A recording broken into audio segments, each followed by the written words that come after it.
शांति। आज हम विशेष रूप से चर्चा करेंगे आत्मा के गुणों के ऊपर। जब बाबा कहते हैं कि अपने को आत्मा समझ करके परमात्मा को याद करना है, और हम ये भी जानते हैं कि पहले आत्म अनुभूति, आत्मा समझकर परमात्मा को याद करना, अर्थात पहले आत्म अनुभूति करते हुए परमात्मा की अनुभूति करनी है। तो स्वयं को आत्मा अनुभूति करने के लिए आत्मा के गुणों की अनुभूति की भी आवश्यकता है। तो आज हम इसी पर ही विशेष चर्चा करेंगे, क्योंकि देखिए, आत्मा के गुण वो तो हम सब जानते हैं, परंतु आत्मा के गुणों को थोड़ा विस्तार रूप से समझने की भी आवश्यकता है। वैसे तो देखिए, दुनिया में जैसे कहते हैं ना कि पोथी पढ़ पढ़ जग मुआ, पंडित भया न कोई, ढाई आखर प्रेम का, पढ़े सो पंडित होए, ऐसा कहते हैं ना। अभी हम बाबा के बच्चे पंडित तो नहीं हैं, बाबा हमें पंडित बनने के लिए मना करते हैं, है ना।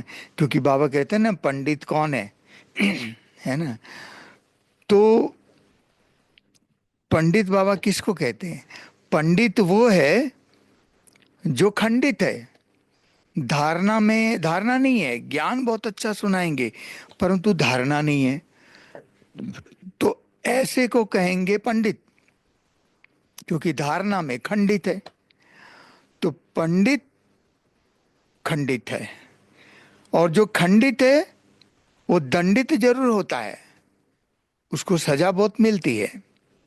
तो क्योंकि बाबा कहते हैं ना कि खंडित मूर्ति की पूजा नहीं होती, पूजा होती है संपूर्ण धारणा मूर्त आत्माओं की, पवित्र आत्माओं की, है ना।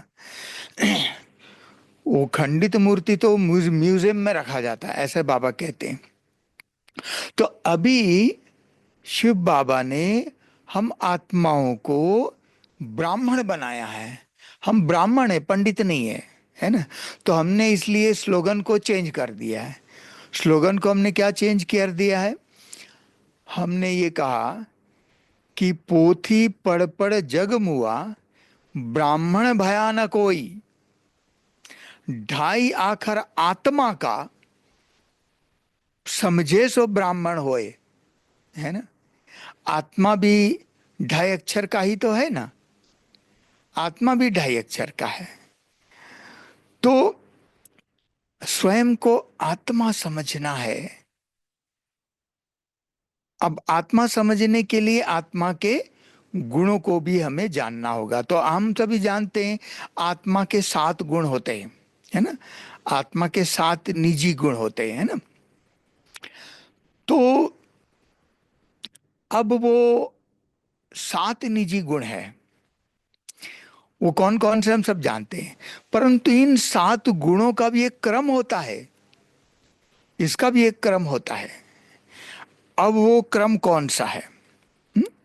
7 गुणों का भी क्रम होता है, और उन गुणों का क्रम क्या है ना। तो आज हम वो जानेंगे, वो 7 गुणों का सही क्रम क्या है और क्यों है, इसको हम पहले आज समझेंगे। तो देखिए, 7 गुणों में से सबसे पहला नंबर किस गुण का आता है और क्यों आता है? 7 गुणों में सबसे पहला नंबर आता है प्रेम। प्रेम क्यों? क्योंकि यहां पर ईश्वरीय ज्ञान मार्ग के में चलने पर यहां पर केवल एक ही प्रकार का प्रेम की आवश्यकता है, और एक उस परमात्मा से प्रेम की आवश्यकता है। यहां पर जिस्मानी प्रेम की बात ही नहीं है ना। पूरी दुनिया जिस्मानी प्रेम के पीछे पागल है। पर तो यहां पर हमको बाबा ने क्या बताया कि एक परमात्मा से ही प्राप्त प्यार करना है ना, और किसी से भी नहीं। इसलिए हमारा स्लोगन भी क्या है, हम कहते हैं मेरा तो एक शिव बाबा दूसरा ना कोई, है ना। मेरा तो एक शिव बाबा दूसरा ना कोई, एक परमात्मा से ही प्यार। जिसका परमात्मा से अति प्यार होगा, और जितना गहरा प्यार होगा, उतना ही वो योगी आत्मा बनेगा। उसका उनका परमात्मा से योग जुड़ा रहेगा। और जब परमात्मा से योग जुड़ा रहेगा तो आत्मा के अंदर शक्ति आएगी, है ना। तो पहला नंबर है प्रेम। एक ही प्रकार का प्रेम और एक से ही प्रेम, एक परमात्मा, ज्योतिर्बिंदु निराकार शिव परमात्मा। अब हम आत्माओं ने, जिन्होंने सतयुग के आदि से इस सृष्टि चक्र में अपना पाठ बजाया, पूरे 84 जन्मों का पाठ बजाया, तो उसमें से, है ना, हमने सतयुग त्रेता, यहाँ पर ये स्वर्ग कहलाता है, यहाँ पर कोई देह भान तो होता नहीं। हम वहां पर देही अभिमानी होते हैं, आत्मा अभिमानी होते हैं, है ना। परंतु जब द्वापर युग से लेकर के कलयुग के अंत तक, है ना, ये पूरे 63 जन्म तक, पूरे 63 जन्म तक हम सभी ने मनुष्य आत्माओं से ही तो प्यार किया, है ना। अलग अलग संबंधों में, प्यार तो संबंधों से ही होता है ना। तो अलग अलग रीति से, अलग अलग आत्माओं से, अलग अलग संबंधों के संबंधों को निभाते हुए प्यार किया। 63 जन्म तक मनुष्यों से ही प्यार किया। वो तो सब जिस्मानी प्यार ही था। परंतु अब हम जब ब्राह्मण बने, हम्म, शूद्र से अब ब्राह्मण बन गए, हमारा ये अलौकिक जीवन है। तो एक शिव बाबा निराकार, मैं आत्मा निराकार, और मेरा बाबा परमात्मा भी निराकार। तो निराकार परमात्मा से प्यार करना, ये पहली आवश्यकता है। इसीलिए प्रेम का पहला नंबर है। गुणों में पहले क्रम में प्रेम ही आता है। एक परमात्मा से ही प्यार, और रूहानी प्यार। यहाँ रूह माना आत्मा, रूह का परमात्मा से रूहानी प्यार, है ना। तो ये है गुणों में पहला क्रम। दूसरा नंबर आता है, दूसरा नंबर आता है ज्ञान। क्यों? क्योंकि ज्ञान, दो प्रकार के ज्ञान की यहां आवश्यकता है। केवल एक प्रकार के ज्ञान से काम नहीं चलेगा, दोनों प्रकार का ज्ञान चाहिए। जिस्मानी ज्ञान भी चाहिए, तो रूहानी ज्ञान भी चाहिए, है ना। रूहानी ज्ञान जो ये बाबा हमको दे रहे हैं, है ना, ये ईश्वरीय ज्ञान, ये रूहानी पढ़ाई, ये रूहानी ज्ञान की तो अति आवश्यकता है। परंतु साथ साथ जिस्मानी ज्ञान की भी आवश्यकता है। जिस्मानी ज्ञान का मतलब ये है, अगर हमने स्कूल कॉलेजों की पढ़ाई करके कुछ डिग्री ली है ना, जिस्मानी पढ़ाई, है ना, पढ़ाई पढ़ी है, तो उससे क्या होता है, उससे हम ज्ञान को अच्छी तरह से समझ सकते हैं। ज्ञान की गहराई में जाने के लिए ये जिस्मानी ज्ञान हमें मदद करता है। लौकिक पढ़ाई, है ना, रूहानी पढ़ाई को और गहराई से समझने के लिए ये जिस्मानी पढ़ाई, जिस्मानी ज्ञान भी मदद करता है। अब जिस्मानी ज्ञान का दूसरा अर्थ ये होता है कि सांसारिक ज्ञान, व्यवहारिक ज्ञान, है ना। कोई मान लीजिए स्कूल कॉलेज की पढ़ाई नहीं पढ़ी, हमारे गांव के अनपढ़ माताएं, है ना, वो भी ज्ञान में इतने तीखे हैं। भले उन्होंने आ का खा ये सब कुछ पढ़ा नहीं है, निरक्षर है ना। हमारे जगदीश भाई जी कहा करते थे अनपढ़ माताओं के लिए, ये निरक्षर भट्टाचार्य है। अक्षर का ज्ञान नहीं है, परंतु ज्ञान में भट्टाचार्य है ना। ये हमारे आदरणीय जगदीश भाई जी कहा करते थे अनपढ़ माताओं के लिए, है ना। भाई जी इतना रिगार्ड देते थे। तो पर उन्हें भले अक्षर की पढ़ाई नहीं पढ़ी, स्कूल कॉलेज में नहीं गई, परंतु सांसारिक ज्ञान, व्यवहारिक ज्ञान, व्यवहारिक ज्ञान, किन से कैसे व्यवहार करना है, किन से कैसे बातें करनी है, किन को कैसे रेस्पेक्ट देना है, किन चीज को प्राथमिकता देनी है, ये सब सांसारिक ज्ञान हमारे अनपढ़ माताओं को भी है। तो यहां पर दोनों प्रकार के ज्ञान की आवश्यकता है ना। जिस्मानी ज्ञान, रूहानी पढ़ाई, और लौकिक पढ़ाई, दोनों पढ़ाई, दोनों ज्ञान। अगर लौकिक पढ़ाई नहीं पढ़ी तो व्यवहारिक ज्ञान, है ना।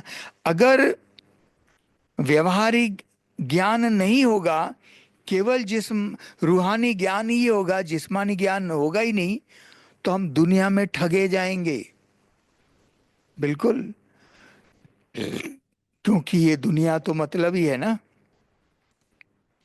तो इसीलिए दोनों प्रकार की ज्ञान की आवश्यकता है। अगर हमने लौकिक पढ़ाई पढ़ी है तो हम सेवा में भी आगे जा सकते हैं, है ना। ज्ञान की सेवा, दूसरों को ज्ञान सुनाने के लिए भी, है ना, हम उसमें माहिर हो सकते हैं। क्योंकि उसमें ये लौकिक पढ़ाई, जो जिस्मानी पढ़ाई, ये मदद करता है। कोई पढ़ा लिखा व्यक्ति आया, बहुत इंटेलिजेंट व्यक्ति आया, तो उसको हम कैसे ज्ञान सुनाएंगे? हम्म वो कोई ऐसे होगा तो वो व्यक्ति उससे थोड़ी सुनेगा। तो इसी प्रकार से ज्ञान जो है दूसरा नंबर आता है ना। आत्मा के 7 गुणों में पहला नंबर प्रेम, दूसरा नंबर ज्ञान, क्योंकि यहां पर दोनों प्रकार की ज्ञान की आवश्यकता है। तीसरे प्रकार, तीसरा नंबर आता है, गुणों में तीसरा नंबर आता है शांति। शांति, है ना। क्यों? क्योंकि शांति 3 प्रकार की होती है। शांति 3 प्रकार की होती है, और शांति के 3 डायमेंशंस होते हैं। डायमेंशंस माना 3 पहलू होते हैं। जैसे सिक्के के 2 पहलू, 2 साइड होते हैं, तो ऐसे शांति के 3 पहलू होते हैं, जिसको कहते हैं 3 डायमेंशंस। और शांति 3 प्रकार के होते हैं, इसलिए शांति का तीसरा नंबर है। अब यहां पर हम ये जानेंगे कि वो शांति के 3 प्रकार कौन से हैं, और शांति के 3 डायमेंशंस कौन से हैं। हम पहले इसको समझेंगे। अब देखिए, बाबा कहते हैं शांति, पहले प्रकार की शांति है कि मैं आत्मा शांत स्वरूप हूं, शांत स्वरूप हूं। ये आत्मा की शांति की अनुभूति है ना, जिसको बाबा दूसरे शब्दों में कहा करते हैं कि dead silence. Dead silence, dead silence क्यों कहा जाता है? क्योंकि आत्मा परम धाम निवासी है, वहीं से तो आत्मा आई है ना, इस सृष्टि पर, इस शरीर में पाठ बजाने के लिए, है ना। तो आत्मा जब परम धाम में रहती है तो आत्मा वहां पर विश्राम करती है। आत्मा जैसे कि सोई हुई है ना।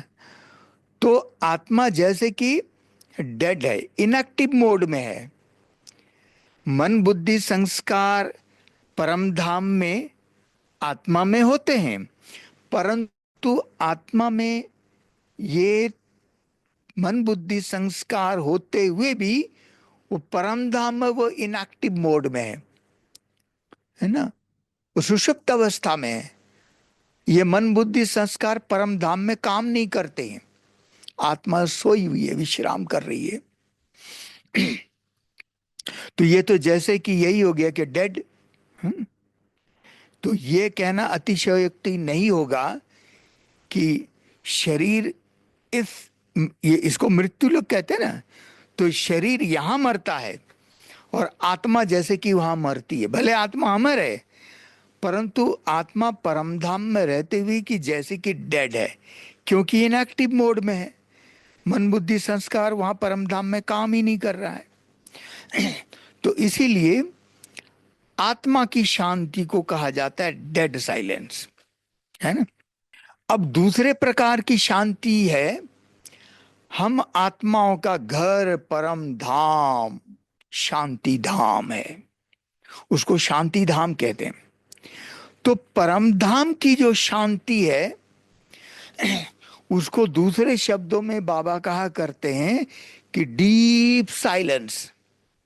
आत्मा की शांति को कहते हैं डेड साइलेंस, परंतु परम धाम की जो शांति की अनुभूति है उसको कहा जाता है डीप साइलेंस। गहन शांति की अनुभूति वही होती है। अब उसको डीप साइलेंस क्यों कहा जाता है? क्योंकि परम धाम में शांति के तीनों डायमेंशंस वहां वहीं पर मौजूद होते हैं। शांति के तीन पहलू जो है वो केवल एवं केवल परम धाम में ही मौजूद हो सकते हैं। सूक्ष्म वतन में और स्थूल वतन में वो शांति के तीन पहलू, तीन डायमेंशंस नहीं हो सकते, केवल परम धाम में ही होना संभव है। तो वो तीन डायमेंशंस क्या है? पहला डायमेंशन, शांति का जो पहला डायमेंशन है उसको कहते हैं निर्जन। निर्जन आत्माएं परमधाम में रहती तो इकट्ठी हैं, झुंड में रहती है, परंतु आत्मा इनएक्टिव मोड में रहने के कारण आत्मा को ये पता ही नहीं चलता है कि मुझ आत्मा के आगे पीछे ऊपर नीचे आजू बाजू में कौन है, कौन सी आत्मा बैठी है। आत्मा को ये पता नहीं चलता है। तो इसीलिए आत्मा परमधाम में झुंड में रहते हुए भी अकेली है।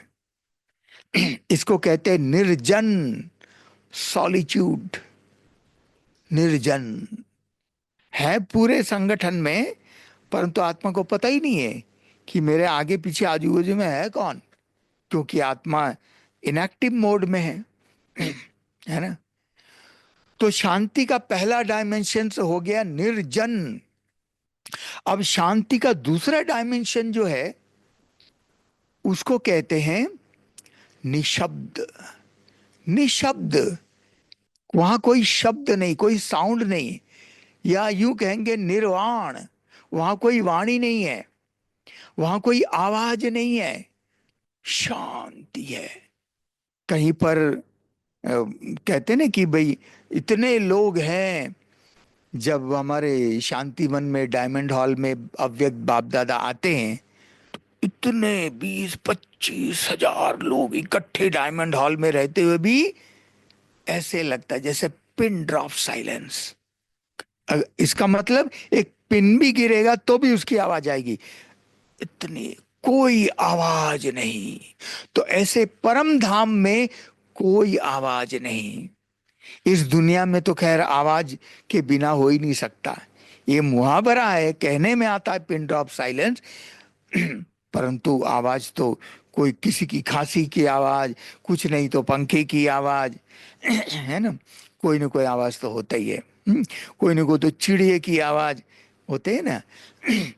तो इस प्रकार से परम धाम में जो शांति होती है उसका दूसरा डायमेंशन होता है निशब्द, नो साउंड, कोई आवाज नहीं, है ना।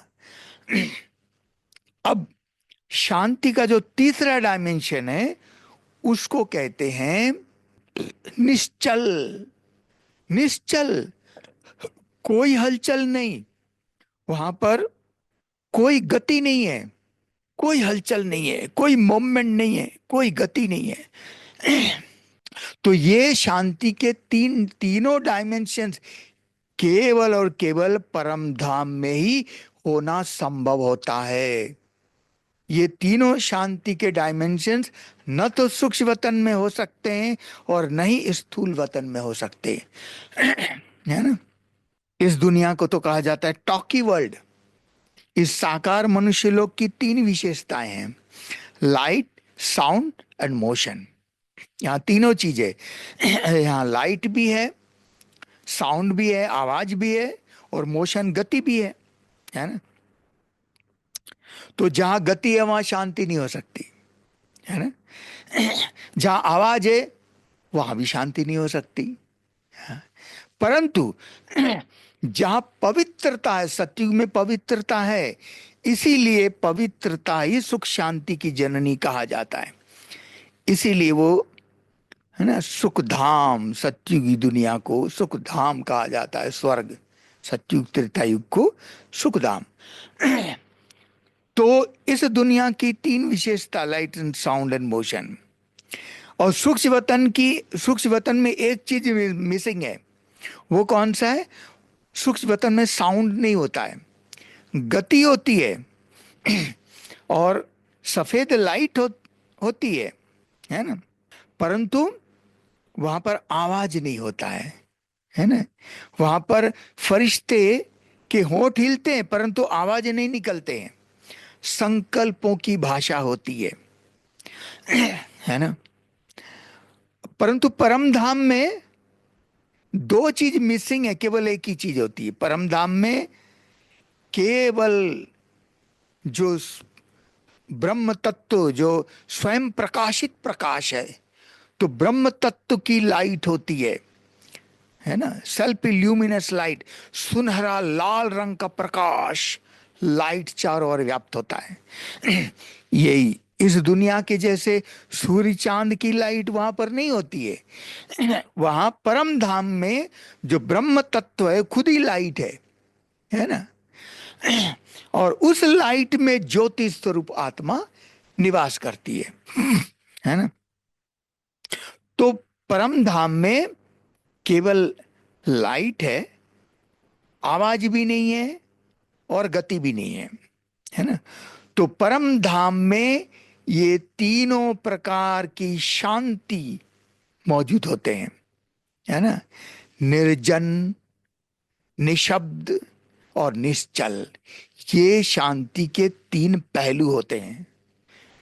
तो अब हमने आपको बताया दो प्रकार की शांति हो गई, आत्मा शांत स्वरूप, शांति धाम हमारा है ना, वो भी दूसरे प्रकार की शांति जिसको डीप साइलेंस या गहन शांति बाबा कहते हैं। अब तीसरे प्रकार की शांति है, उसको कहते हैं जो शिव बाबा, परमात्मा शांति का सागर है ना। तो परमात्मा से जो हम जब योग करते हैं, परमात्मा से बुद्धि योग लगाते हैं, और शिव बाबा से जो किरणें आती है, वो शांति की किरणें आती है, तो वो केवल शांति की किरणें नहीं आती है, उसके साथ तीन चीज अपने आप मिक्स होती हैं। कौन कौन से? शांति के साथ तीन किरणें अपने आप साथ में होते हैं। एक होता है प्रेम, दूसरा होता है आनंद, और तीसरा होता है सुख, है ना। तो शांति, प्रेम, आनंद और सुख, ये चारों किरणें परमात्मा से आत्मा पर पड़ने लगती है, आत्मा पर पड़ती है। और वो जो वो जो अनुभूति है उन किरणों की, वो इतने सुखदाई, इतने आनंददायी और इतना प्यार भरा शांति की अनुभूति होती है कि उसको छोड़ने की इच्छा नहीं होती है। इसीलिए परमात्मा से जो हमको शांति की प्राप्ति होती है, उसको दूसरे शब्दों में कहा जाता है स्वीट साइलेंस। Sweet silence. वैसे बाबा परमधाम को भी स्वीट साइलेंस होम कहते हैं, क्योंकि शिव बाबा जो स्वीट साइलेंस की अनुभूति कराने वाला है, वो परमधाम निवासी है। है ना। तो देखिए, दुनिया में तो, लौकिक दुनिया में आजकल चारों ओर अशांति ही अशांति है ना। तो दुनिया में लोग लड़ाई झगड़ा न होना उसी को ही शांति समझते हैं। परंतु शांति की अनुभूति ये बहुत अद्भुत है, और वो केवल और केवल राजयोग के अभ्यास के द्वारा ही अनुभव किया जा सकता है। इसकी अनुभूति केवल योग के द्वारा ही हो सकता है, और कोई दूसरा माध्यम नहीं है। तो तो आत्मा के 7 गुणों में तीसरा क्रम हो गया शांति, है ना। अब आत्मा के गुणों में चौथा क्रम क्या आता है?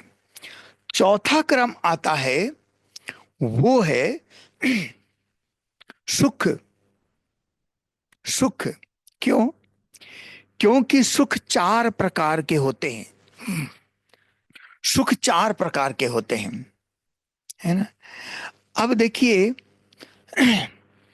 जब सुख की बात आती है ना, तो 2 बातें सामने आती है। एक एक है संपूर्ण सुख, और दूसरा है सदाकाल का सुख।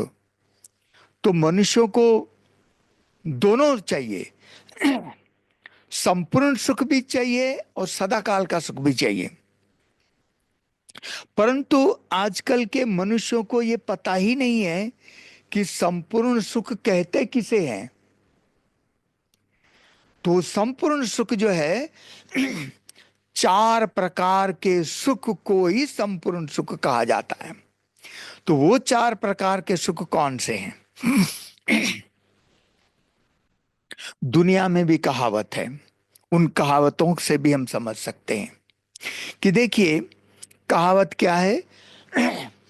पहला सुख निरोगी काया। कहते हैं ना, पहला सुख निरोगी काया। काया माना ये शरीर। तो अर्थात शरीर की तंदुरुस्ती, उसको अगर एक शब्द में कहेंगे तन। तन का सुख। अगर तन बीमार है तो हम सुख भोगने के लिए योग्य ही नहीं है। इसलिए तन की दुरुस्ती चाहिए। Physical fitness is the first necessity, है ना।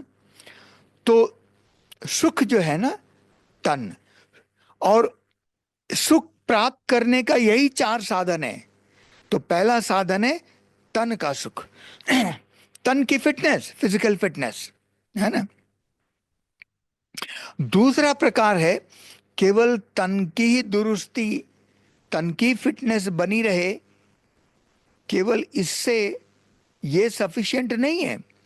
केवल इससे ही संपूर्ण सुख की प्राप्ति नहीं हो सकती। इसीलिए उस कहावत की दूसरी कड़ी को अगर हम दे सुनेंगे, पहला सुख निरोगी काया, दूजा सुख जो मन को भाया।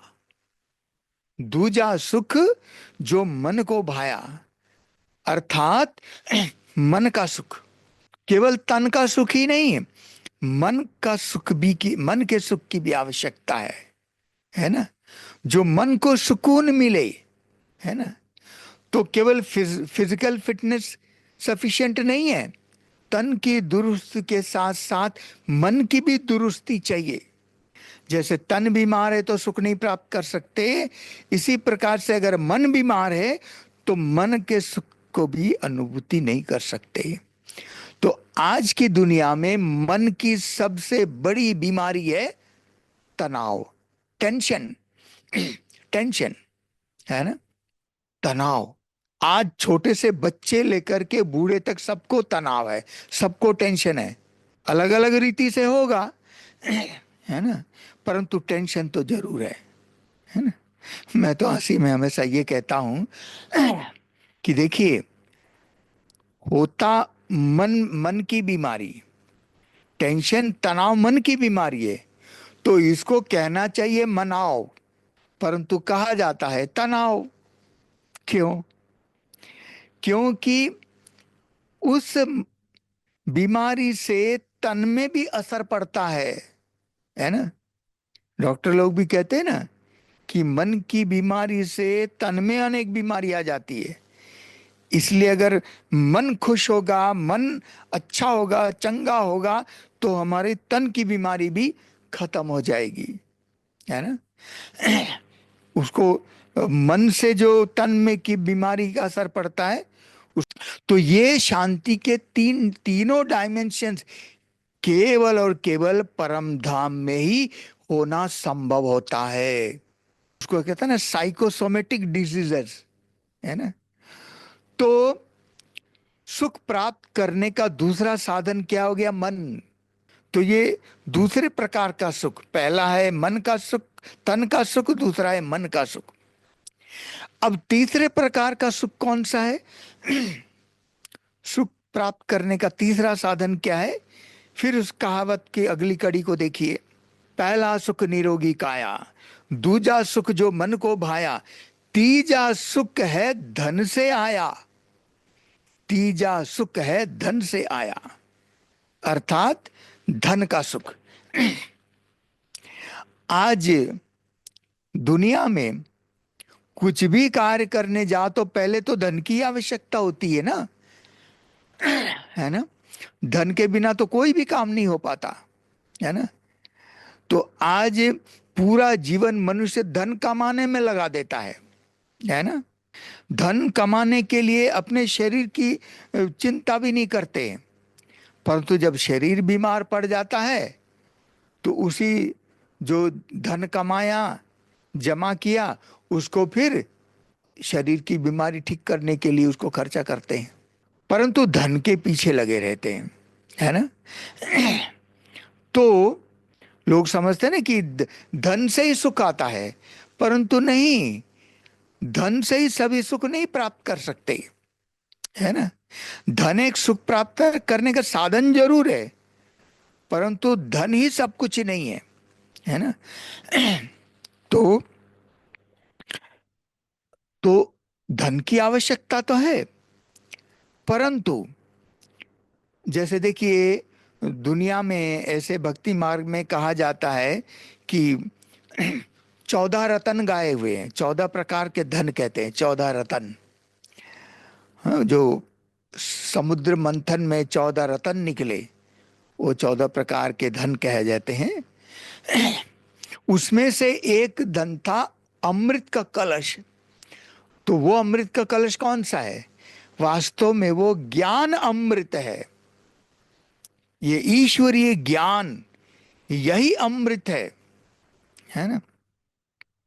तो ज्ञान सबसे बड़ा धन है, और जिनके पास ये ईश्वरीय ज्ञान का खजाना है, उनको स्थूल धन कमाने में बहुत मेहनत करने की आवश्यकता नहीं होती है।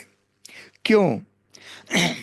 क्योंकि ज्ञानी आत्मा धन के पीछे नहीं पड़ता है। हाँ, परंतु उनको जितनी आवश्यकता है उतना वो अवश्य कमा लेता है। क्योंकि देखिए, कहा जाता है ना कि there is a difference between need and greed. आवश्यकता की पूर्ति तो हो सकती है, परंतु लोभ की पूर्ति नहीं हो सकती। कितना भी कुछ मिल जाए और चाहिए चाहिए, है ना। परंतु जब हमें ये ईश्वरीय ज्ञान की प्राप्ति होती है तो हमें ये समझ में आ जाता है ये लोभ भी एक विकार है। 5 विकार है ना, काम, क्रोध, लोभ, मोह, अहंकार। तो ये लोभ भी कोई कम विकार नहीं है, है ना। तो तो जब हम ब्राह्मण आत्माएं अपने अब स्वयं को निर्विकारी बनाने का पुरुषार्थ करते हैं, पवित्र बनने का पुरुषार्थ करते हैं, तो हम इन विकारों पर भी जीत पाते हैं। हम्म? तो ये लोभ भी एक बहुत बड़ा विकार है। हम्म? ये भी बहुत पाप कर्म करा देता है।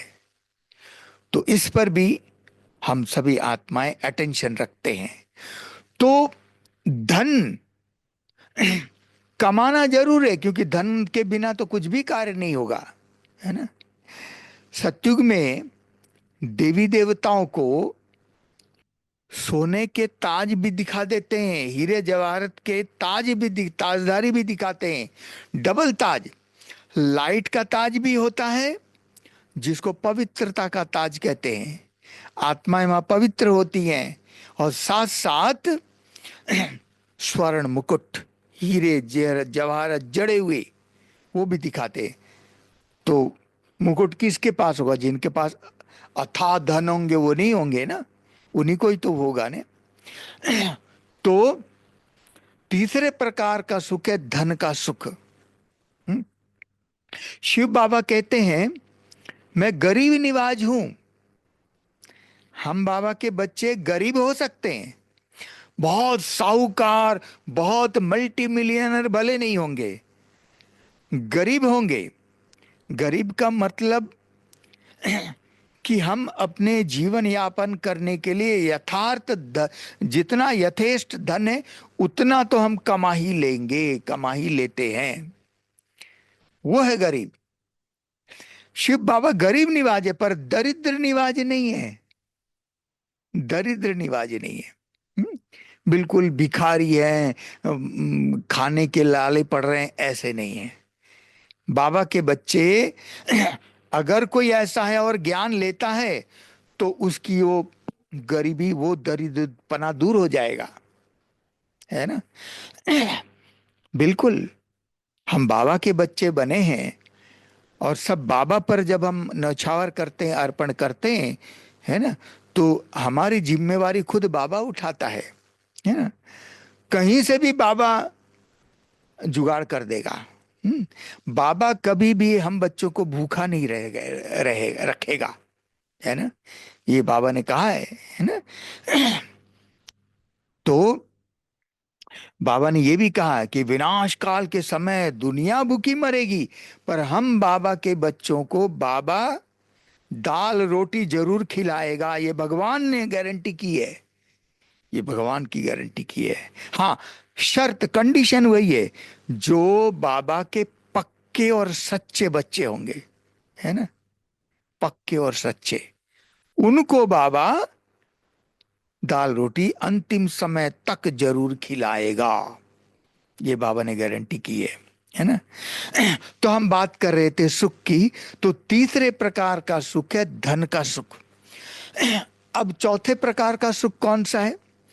चौथे प्रकार का सुख है, फिर उस हम कहावत की कड़ी अगली और अंतिम कड़ी को देखेंगे। फिर से हम बताते हैं। पहला सुख निरोगी काया, दूजा सुख जो मन को भाया, तीजा सुख है धन से आया, और चौथा सुख संबंधों से पाया। संबंधों से पाया, संबंध माना रिलेशन। मनुष्य तो सामाजिक प्राणी है ना, परिवार में रहता है, समाज में रहता है, देश में रहता है। इस सृष्टि में अकेला थोड़ी है ना। तो संबंध, परिवार में संबंध, समाज में आपसी संबंध, हमारे भारत में कहते हैं ना कि वसुधैव कुटुंबकम की भावना है। पूरा विश्व ही हमारा परिवार है, पूरा विश्व हमारा संबंधी है, कुटुंब है ना। तो इसको दूसरे शब्दों में कहते हैं जन, है ना, जन। संबंधों का सुख बहुत बड़ा सुख होता है। आज की दुनिया में परिवार में, घर घर में कलह क्लेश है। क्यों है? क्योंकि आपसी संबंधों में कटुता है ना। आपसी संबंध में कटुता है। आज देखिए, बाप बेटे से नहीं बन रहा है, पति पत्नी से नहीं बनता है, भाई भाई से नहीं बनता है ना। तो ये संबंधों में दरार आ जाते हैं।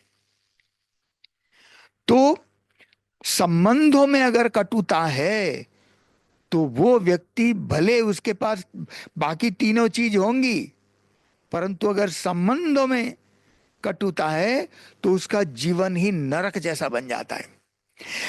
ऐसे ऐसे परिस्थिति आ जाते हैं कि लोग सुइसाइड करने के तक के भी तैयार हो जाते हैं, है ना। ऐसे अनेक केसेस हम देखते हैं दुनिया में। तो ये चार प्रकार का सुख होता है, ये चार साधन है सुख प्राप्त करने का। तो चार प्रकार का सुख कौन सा हो गया? तन, मन, धन और जन। ये चार प्रकार के सुख होते हैं। और ये चारों प्रकार का सुख, इन चार साधनों का, तन की दुरुस्ती, मन की दुरुस्ती, धन की दुरुस्ती और संबंधों की दुरुस्ती, फिटनेस, ये कहाँ होगा, कहाँ मिलेगा?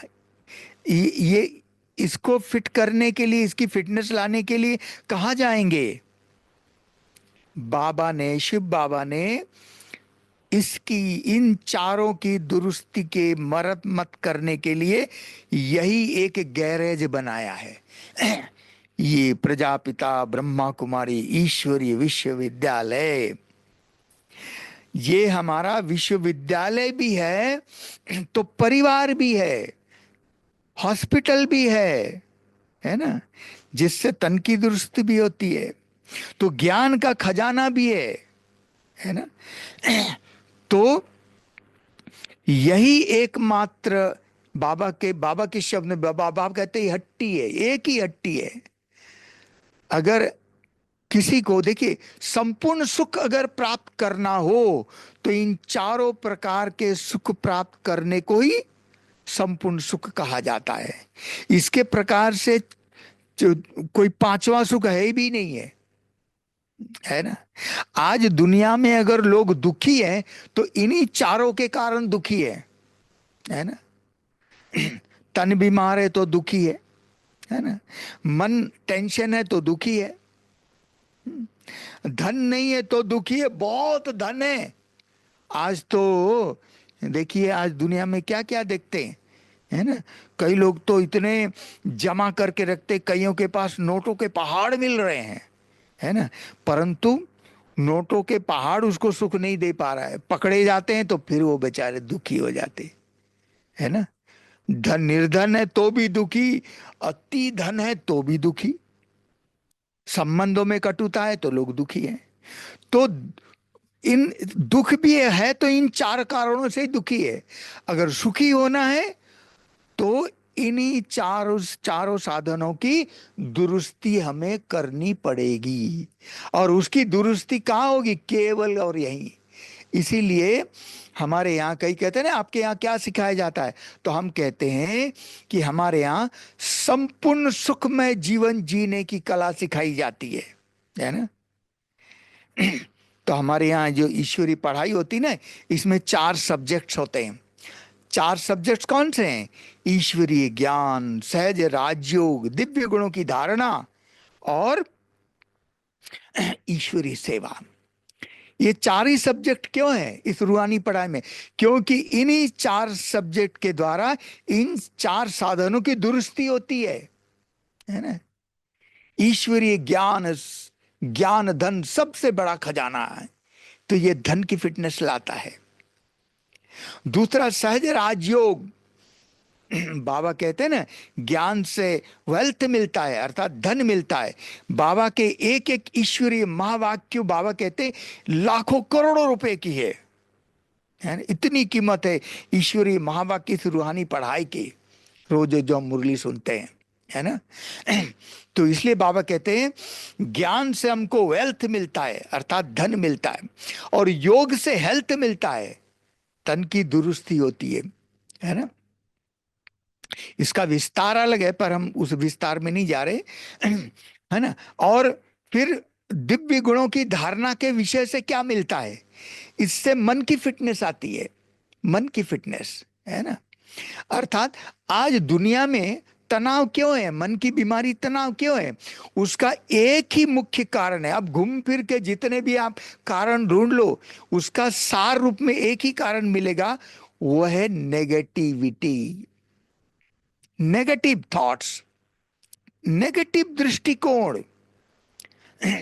दूसरे में वो कहते हैं ना कि भाई दो दो प्रकार के मक्खी होती ना। एक होता है मधुमक्खी, जो फूलों में रस संग्रहित करता है ना। और दूसरा है वो गंदगी में बैठने वाली मक्खी। गंदगी में बैठने वाली मक्खी बीमारी फैलाएगी, है ना। और जो मधुमक्खी वो शहद इकट्ठी करते, वो दवाई भी है ना। तो हमें कौन सी मक्खी बननी है? गंदगी माना जो दूसरे के अवगुणों को देखता रहता है ना।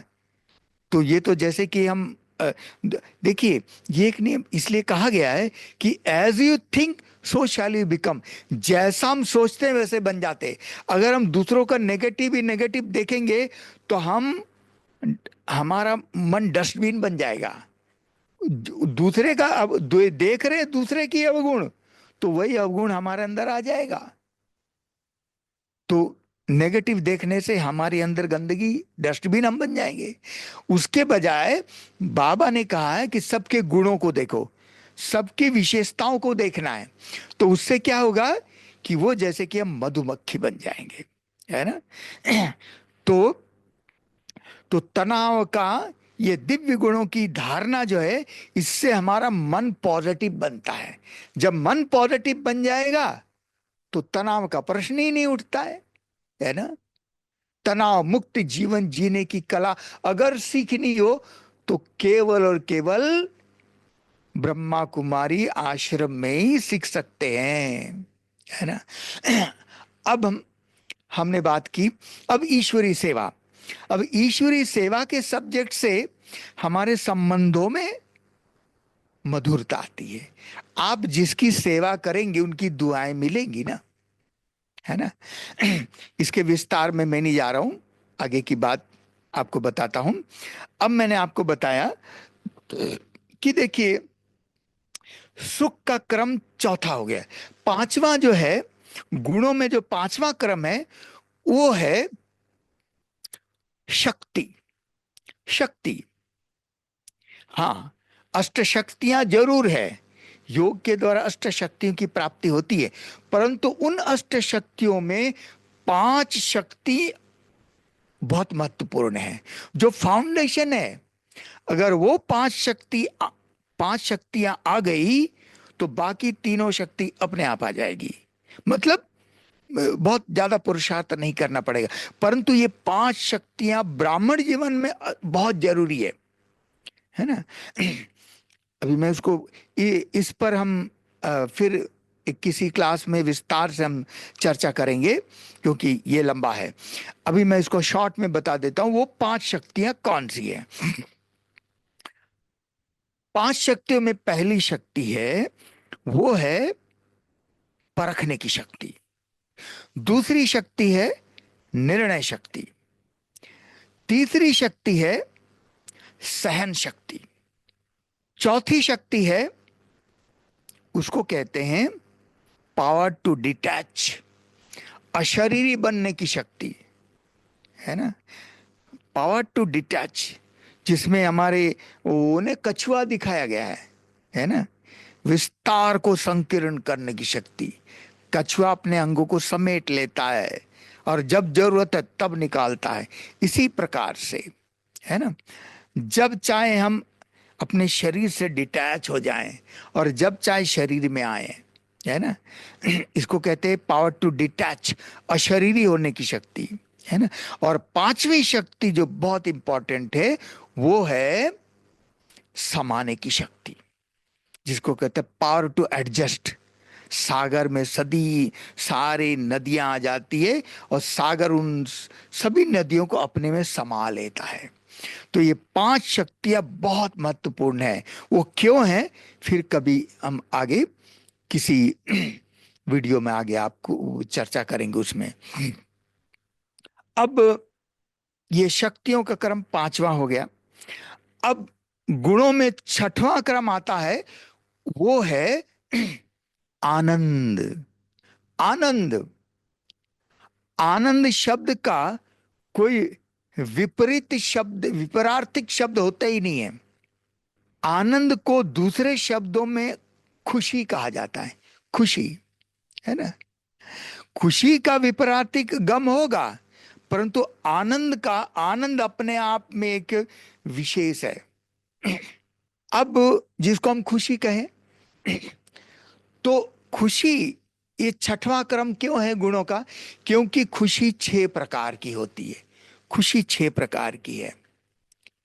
जब हम बाबा के बच्चे बनते हैं, है ना, तब हम ये 6 प्रकार की खुशी आती है। वो 6 प्रकार की खुशी कौन सी है? पहली खुशी,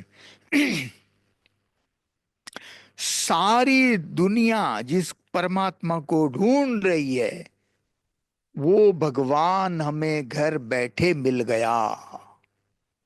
हमें मिल गया, हमें भगवान मिल गया। कौन मिला?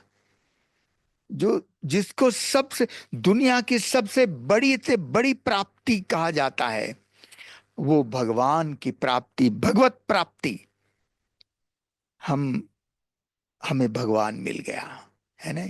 ईश्वर की प्राप्ति हो गई, है ना। दुनिया भी ढूंढ ही रही है और हमें मिल गया, है ना, सहज मिल गया। तो ये पहली खुशी, हमें कौन मिला, है ना।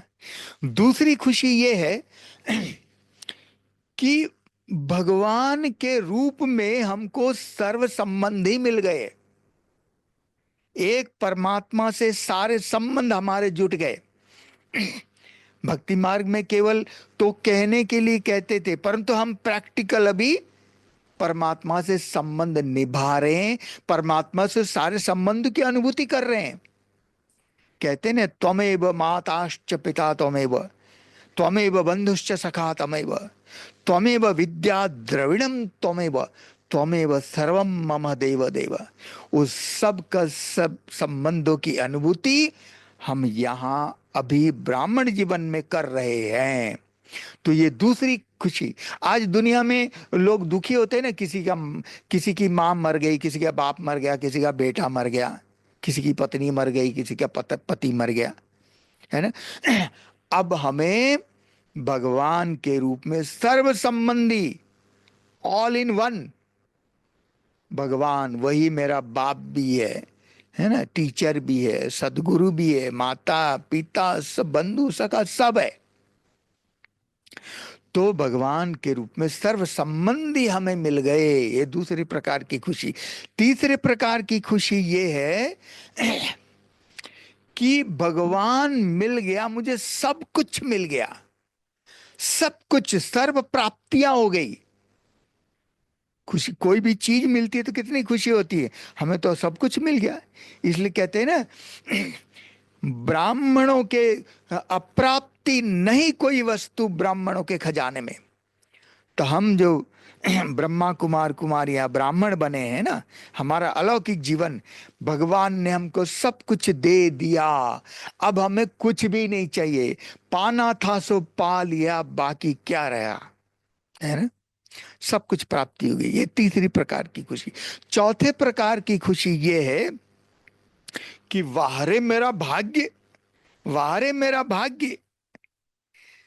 दुनिया में इतने करोड़ों आत्माएं हैं, उसमें से भगवान ने मुझे ही चुना, मुझे सिलेक्ट किया, मैं ही उनको पसंद आ गया, है ना। मुझे भगवान ने पसंद किया, मैं भगवान के काम में आ गया, मेरा जीवन सफल हो गया, भगवान के कार्य में मेरा जीवन सफल हो गया, है ना। भगवान ने मुझे कार्य में लाने के योग्य समझा। सत्य की दुनिया की स्थापना का कार्य परमात्मा कर रहे हैं ना, तो उसके लिए मुझे सिलेक्ट किया, तो मैं उनके काम में आ गया। कितनी बड़ी खुशी है ये, और उसकी प्राप्ति भी तो बाबा देगा, है ना, आगे भविष्य में देगा, है ना। तो ये चौथे प्रकार की खुशी। पांचवें प्रकार की खुशी वो है कि मेरा ये जो भाग्य है अभी मिला है, वो हर कल्प में, हर 5,000 साल में फिक्स हो गया, फिक्स हो गया। ये मेरा भाग्य कोई छीन नहीं सकता। कितनी बड़ी बात है। हर कल्प में मुझे ये भाग्य मिलेगा, ये चांस मिलेगा सेवा करने का, भगवान के ऊपर नौछावर जाने का, भगवान के मददगार बनने का, भगवान के कार्य में साथी बनने का। कि पांचवी प्रकार की खुशी। और छठवें प्रकार की खुशी है, पूरी दुनिया में जो भगत लोग देवी देवताओं की पूजा कर रहे हैं ना, वो हमारी ही पूजा कर रहे हैं। हम वही देवी देवता हैं। भगवान हम मनुष्यों को देवता बना रहे हैं। हम ही देवी देवता अभी बनने वाले हैं। सतयुग के जो देवी देवताएं हैं वो कौन है? हम ही हैं। और हमारी ये पूजा हो रही है ना। दुनिया वाले इस चीज को नहीं समझेंगे। अगर हम किसी को कहेंगे तो हमारे ऊपर हंसेंगे, अच्छा आप ही देवता हो, परंतु वास्तव में तो है ना। ये हमें नशा है ना। तो ये 6 प्रकार की खुशी हम ब्राह्मण के जीवन में है। तो ये इसलिए खुशी का क्रम छठवां। और सातवां और अंतिम है, वो है आत्मा के 7 गुणों में ये सातवां क्रम है पवित्रता। क्यों? क्योंकि पवित्रता 7 प्रकार के होते हैं। 7 प्रकार की पवित्रता, जिसको संपूर्ण पवित्रता कहा जाता है। वो 7 प्रकार की पवित्रताएं कौन सी है? पहला है मन। मन की पवित्रता, अर्थात संकल्पों की पवित्रता, हमारे विचारों में पवित्रता, है ना। मन की पवित्रता। मन पवित्र होगा तो धीरे धीरे सब पवित्रता आने लगेगी। तो इसीलिए ये की पॉइंट है, संकल्पों की पवित्रता, है ना। मन की पवित्रता, पहला है मन। दूसरा है वचन। वचन की पवित्रता। हम बाबा के बच्चे कभी भी गाली गलौज नहीं कर सकते हैं, किसी को श्राप नहीं दे सकते, किसी को कटु वचन नहीं बोल सकते हैं। ये श्रीमत के विरुद्ध है ना। हम बाबा के बच्चे, भगवान के बच्चे हैं हम। बाबा कहते हैं हम ब्राह्मणों के बच्चों के मुख से रतन ही निकलने चाहिए, फूल रतन निकलने चाहिए, ज्ञान रतन निकलने चाहिए। तो वचन की पवित्रता। तीसरी प्रकार की पवित्रता है कर्म की पवित्रता। तो मन, वचन, कर्म। कर्म अर्थात हम अपवित्र कर्म नहीं कर सकते, ये विकार में ब्राह्मण नहीं जा सकते, है ना। काम विकार महाशत्रु है बाबा कहते हैं। तो हमें, हम सभी आत्माएं, ब्राह्मण आत्माएं पवित्र है, कर्म से पवित्र है, ब्रह्मचारी है ना। ब्रह्मचर्य का पालन अनिवार्य है ना। तो कर्म की पवित्रता। चौथी पवित्रता है, वो है संग की पवित्रता। संग, हम किसके साथ उठते बैठते हैं।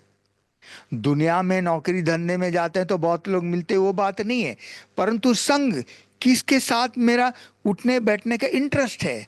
हमारे दोस्त, दोस्त कौन है हमारे, हम किसके साथ उठ रहे हैं, बैठ रहे हैं। संग, किसका संग कर रहे हैं, क्योंकि संग का रंग जरूर चढ़ता है।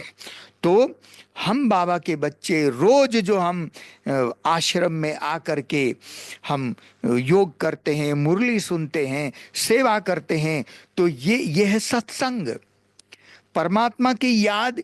ये तो सबसे बड़ा सत्संग है। और हम ब्राह्मणों का दिव्य दैवी परिवार का संग, ये सत्संग है ना। तो संग की पवित्रता, है ना, ये चौथी प्रकार की पवित्रता। पांचवी प्रकार की पवित्रता है अन्न की पवित्रता। अन्न, हम बाबा के बच्चे गंदी चीज, तमो प्रधान चीज नहीं खा सकते। हम ब्राह्मणों का नियम ही है शुद्ध अन्न, शुद्ध और सात्विक। सात्विक तो है परंतु शुद्ध वो तब हो जाता है जब भोजन पकाने के बाद एक बाबा को भोग लगाया जाता है, तब उसको स्वीकार करते हैं, तो उसको कहते हैं शुद्ध। सात्विक और शुद्ध भगवान को अर्पित किया हुआ, उससे शुद्धिकरण, बाबा उसमें अ, पवित्रता की शुद्धि भर देते हैं, है ना। परमात्मा की शक्ति उसमें भर जाती हो, वाइब्रेशन आ जाता है। तो अन्न की शुद्धि, जैसा अन्न वैसा मन, है ना। और ये हो गया कितने प्रकार के? पांचवे प्रकार की। छठे प्रकार की पवित्रता है, वो है धन की पवित्रता। धन, हम बाबा के बच्चे गलत तरीके से धन नहीं कमा सकते हैं, श्रीमत के विरुद्ध है। कोई गलत चोरी ठगी ये सब, सट्टा ये सब है, या फिर मान लो कोई गलत धंधा, वो शराब बेचना है, वो कोई गलत चीजें बेचना, गलत कार्य से, गलत धंधों से हम धन नहीं कमा सकते। ये श्रीमत के विरुद्ध है ना। ईमानदारी से कमाना है और सात्विक ढंग से कमाना है। बिजनेस भी करना है तो ऐसा बिजनेस करना है जिससे कि कोई आत्मा को हम गलत तरफ जाने के लिए प्रोत्साहित न करें, अच्छे मार्ग पर जाने के प्रोत्साहित करे, ऐसा धंधा हो, है ना। तो धन की पवित्रता। और सातवीं प्रकार की पवित्रता वो है स्वप्न की पवित्रता। स्वप्न की पवित्रता, स्वप्न में भी पवित्रता, है ना। तो ये 7 प्रकार की पवित्रता ही संपूर्ण पवित्रता है ना। तो इसी प्रकार से ये हमने आज आपको आत्मा के जो ये 7 गुण है, यही उसके 7 क्रम है। अब देखिए दुनिया में जो ब्राह्मण लोग होते हैं ना, वो जनेऊ पहनते हैं ना, वो उसमें दो प्रकार के जनेऊ होते हैं। एक 3 धागे वाले जनेऊ जनेऊ होते हैं, और ज्यादा से ज्यादा 7 धागे वाले जनेऊ होते हैं। तो 7 धागे वाले जो जनेऊ है, ये 7 प्रकार की पवित्रता के ही प्रतीक है। और 3 धागे माना कम से कम मन वचन कर्म, है ना। तो ये है आत्मा के 7 गुणों के ये 7 सही क्रम। और क्यों, ये हमने आपको बताया। ओम शांति।